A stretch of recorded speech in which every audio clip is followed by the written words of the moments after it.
Hi guys, I'm this bored, so today I decided to follow up on Akichu's random thoughts. It's your boy Samichu, and today I'm going to critique 5 Pokemon from the first generation. So, the categories are as follows: appearance, competitive viability, and personal opinions. So, for competitive viability, I am actually sticking with the 8th generation OU metagame. I haven't been long enough to warrant the first generation, so I apologize for that. And as for how we're going to choose the Pokemon, I'm going to put numbers 1 to 150 on a random number generator, and we're going to critique the Pokemon. So I'm going to pick 5 Pokemon.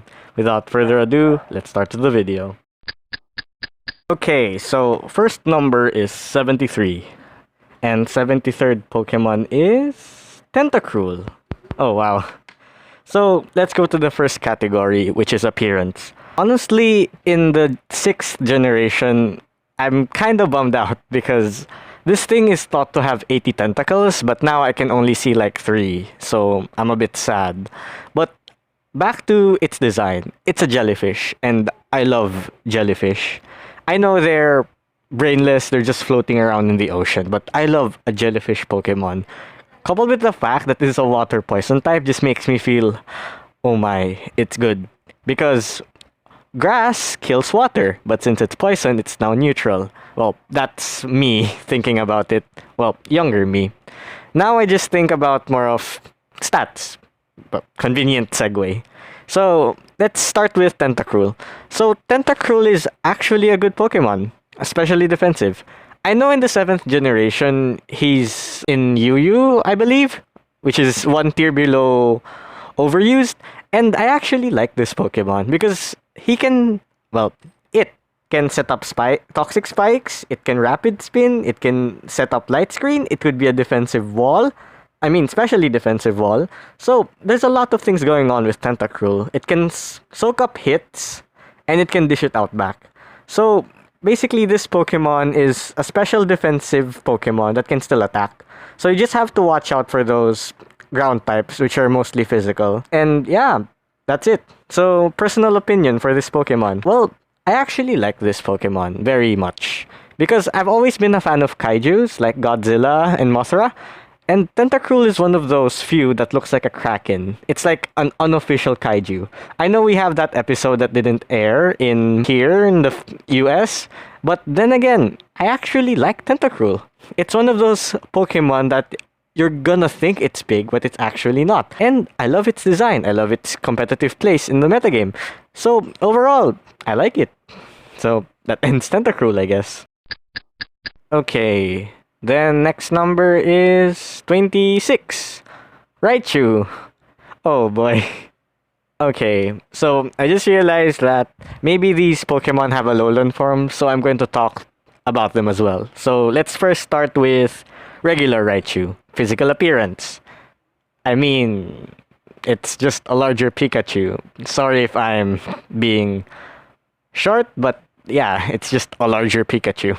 Okay, so for competitive viability, well, no. Let's just keep it short and simple. It's an electric type with not a lot of moves. I mean, it's a fast electric type, but let's be honest here. You're going to die to an Earthquake. You're going to die to a Mach Punch by Conkeldurr. You die to everything. You're fairly weak, but if you can make it work in National Dex, I mean, good luck you. But honestly, it's just one of those things where the mascot overshadows the evolution. So it kind of sucks because Raichu's decent in a playthrough, but it's overshadowed by Pikachu, so eh. And then personal opinion. Well, I don't really like Raichu that much. I mean, I played Fire Red, and I guess Lieutenant Surge had one, but eh. I mean, the entire gimmick of Raichu is that it's a better Pikachu, and it's been shown in the anime that, oh my god, since it's an evolution, therefore it must be better. Well, it's not. Not really. I mean, to be honest, it's probably a bit better, but then again, you're not really looking at what it's supposed to be good at. It's a Pikachu. And I would wager that Pikachu with Light Ball actually beats Raichu. So, yeah, not a lot of love for this Pokemon. Sorry, guys. So, let's move on to the Alolan form. Alolan Raichu. Damn, now that's a good Pokemon. Physical appearance, Surfer. I love Surfers. Especially with this, its ability, Surge Surfer, amazing. Well, it's only amazing if you have Coco. Let's transition into competitive viability. Honestly, I've used him a lot. I mean, Alolan Raichu, and I couldn't make him work in national decks. I'm not sure if it's the shallow move pool or the fact that everything there is just broken, but I just can't. I mean, I tried Coco, Terrain Extender, Alolan Raichu, Surge Surfer, Thunderbolt, Nasty Plot, Grass Knot, Focus Blast, and I guess it can deal with Ferrothorn and Toxapex, but then again, everything else kills you. Aside from the niche that it can break the walls, anything that outspeeds it kills it, so not really a huge fan, but it's definitely a step up from Raichu with the added psychic type, I mean. So that's it. Personal preference. I believe in the anime we had that one episode where there's this Alolan Raichu, a Komala, and a Pikachu with pancakes on their heads racing. And the Komala one, I mean, it's a sleeping koala and it won. It's actually funny. I mean, then again, that's the only appearance that's notable for me. Overall, I like its design, but it's overshadowed again by Pikachu. So yeah, that's all I have to say. Okay, next Pokemon. Number 22, Pharoah. Okay, so let's start. So, we all have that bird Pokemon, like the regional bird. In Generation 1, we have Pidgeot. And in people's eyes, I mean, in my rose-tinted eyes, back when I played Generation 1, not really Generation 1, it's Generation 3 Fire Red, I didn't really like Pidgeot, so I have a soft spot for Sparrow. So, what's the edge over him? Well, it has a long beak, and honestly, that's kind of it. When I was a child, I was like, if I were to fight a Pidgeot and a Sparrow, a Pharaoh will destroy that Pidgeot. Sure, I guess it's a big bird, but it has a long beak, which it outranges, so that was the logic behind it. That's why I like Pharaoh as a child. I mean, going around with my friends and they were like, okay, so why do you have a Pharaoh instead of a Pidgeot? And I'd always tell them that it has a longer beak and they'd laugh at me, but it's understandable. It's a trivial thing. So let's go to the next one. It's competitive viability. Honestly, the stats are pretty bad. The move pool's a bit shallow and it's outclassed by another regional bird. Its name is Staraptor. So, what would I say for Pharaoh? Well, Gen 3, I guess Gen 3. Gen 4, I guess it's better. I mean, it does have that attack stat, and it has Drill Peck. So, yeah, Pidgeot doesn't have it. Because, small beak. So, yeah, I think Pharaoh has the edge over Pidgeot, but not the Mega form, so, sadly. So, yeah, in personal opinion, it looks like a crane. Honestly, I have no idea why, but I like the big things. Okay, it's gonna sound awkward. I like the big beak it has. It kind of reminds me of Yellowbird from... Oh no, it kind of reminds me of Big Bird from Sesame Street. But it's brown and trying to kill Ash. It's kind of awkward now. Maybe it just reminds you of Big Bird. That's why I like it. I guess that's the bias there. So, yeah, sorry. Anyways, that's Pharaoh for you guys. Okay, next Pokemon. 120. Staryu. Okay, let's just dive right into it. For appearance, it's a starfish. Well, I guess you can say that I like Patrick Star, but then again... It's a starfish with a crystal gem. You might as well just call it Steven for crying out loud. Okay, well that's done. Next is competitive viability. Well, I'm not sure if Staryu would work out in the Gen 8 OU metagame. Well, not really OU, national decks. I mean, even in OU, I guess it's going to die a lot. I mean, Ferrothorn kills it, Dragapult kills it. Any electric type kills it. So... yeah, I don't think it's a good match. Then again, you do you. If we're going to talk about its evolution though, well, yeah, it's a different thing. It's fast, it can hit hard, and it can clear your hazards. Rapid Spin, Ice Beam, Scald. These are the things that Starmie has. But for Staryu, well, it's a starfish with meager stats, so yeah, don't use this in National Dex Gen 8. So transition into our personal opinion. Well, I know Misty had one, and that's it. I actually like the battle where Ash had to face the dancing Starmie, and it had Thunderbolt. Imagine, a younger me was like, wait, it's a water type, but it has Thunderbolt. Wow, that's so amazing.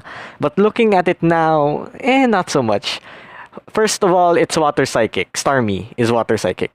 So I wouldn't say it makes sense for it to have Thunderbolt. Then again, you do have Latios, which is Dragon and Psychic. It doesn't have any fire moves except for Hidden Power Fire. Overall, well, if you got Patrick Star and Steven Universe and combined them, that's probably Staryu. It's a crystal gem. Okay, last Pokemon. Number 1, 2, 3. And it's Scyther. Oh. Okay, let's start. Physical appearance. If you're going to make a Pokemon look badass, this is it. Ladies and gentlemen, the flying bug type. It has scissors for hands. No, it has swords for hands. It's amazing. It's supposed to be a flying mantis, I guess, and I love it. And I absolutely love this Scyther. It's flying, it's bug, it has swords for hands, it would probably destroy things.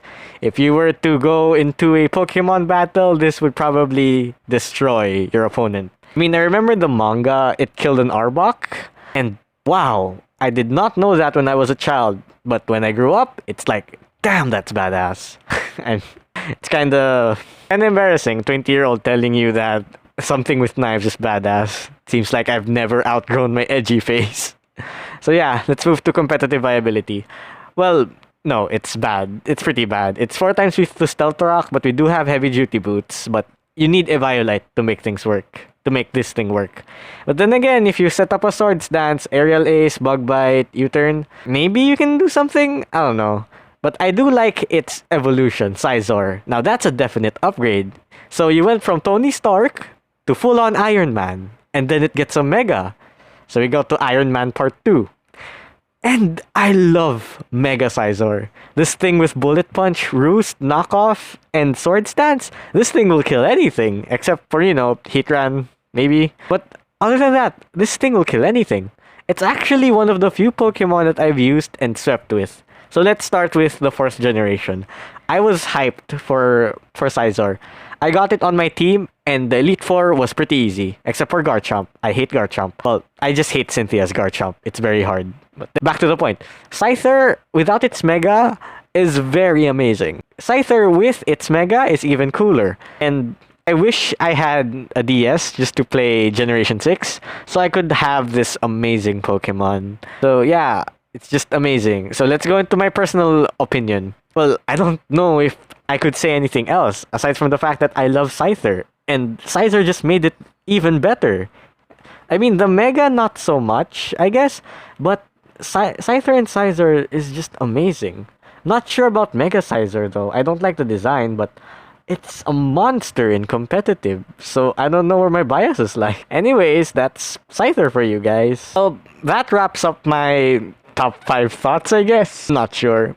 Well, I urge you guys to always wash your hands, practice social distancing, especially if you're in the Philippines where the quarantine has been quote-unquote lifted. So yeah, please take care guys, and subscribe if you haven't. I'll see you next time. Love you guys. Always wash your hands. This is Samichu signing out. Peace.